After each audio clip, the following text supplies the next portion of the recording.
तर नमस्कार पब्लिक, मी तुमचा ब्लॉगर धैर्या. तर सकाळ-सकाळी आलतो आपण कॉलेजवरनं आणि आपल्याला जायचं तासाला आल्यावर तर मस्तपैकी 2-4 एंट्र्या मारल्या.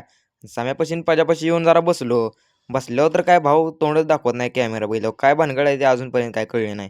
नंतर आम्ही तिघंजण निघालो डायरेक्ट अम्पेरच्या शोरूमला, कारण आपला राहिलेला चार्जर. मग काय आणि तेवढ्यातच जाता-जाता आपल्याला भाऊघाट पडला आपल्याला. भावाला पण घेतलं आणि डायरेक्ट निघालो शोरूमला. शोरूमला आल्यावर तर पहिल्या त्यांच्याकडनं आपण चार्जर घेतला. चार्जर घेतल्यावर भाऊ काय म्हणते बघा.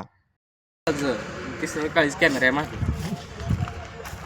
आणि तिथनं आलो लगेच घरी आणि घरी आल्यावर तर पहिल्यांदा आपल्याला गाडी चार्जिंग लावायची होती. मग काय खुचली पिन पाडायची गाडीमध्ये आणि लगेच लावून घेतली चार्जिंग.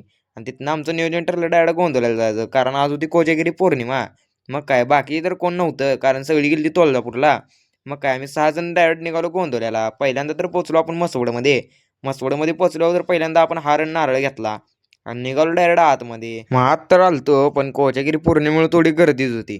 मग काय तरी पण पटाक दर्शन घेतलं आणि निघालो बाहेर. आणि आपल्याला तर काय आतमध्ये हार ठेवून दिलेला आहे, म्हणून येऊन आपल्या गाडीला घातला.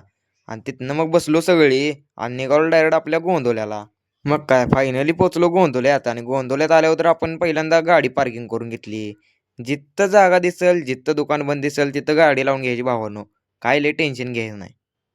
आणि आम्ही गाडी तर एवढी लांब पार्क केली की आम्हाला चालतच जाऊ लागलं आणि जाता जाता मग पेढा आणि हार पण घेतला आणि निघालो डायरेक्ट पुढं. आणि त्यात आमचं लगे एवढं भारी होतं की आम्ही गेल्या गेल्याच तिथं आरती चालू झाली. मग आरती ते झाल्यावर आपण निघालो सगळी बाहेर. आणि बाहेर गेल्यावर तर काय इथं सगळेजण चहा पीत बसलेली. काका म्हणलं तू चहा घेणार आहे का, म्हणलं घ्या की लगेच. मग काय आपण पण घेतला चहा आणि लगेच पेत बसलो.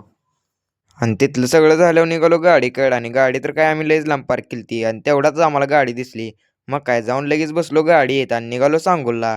आणि तुम्ही पण जाता जाता तुमच्या भावाला लाईक व सबस्क्राईब करून जावा.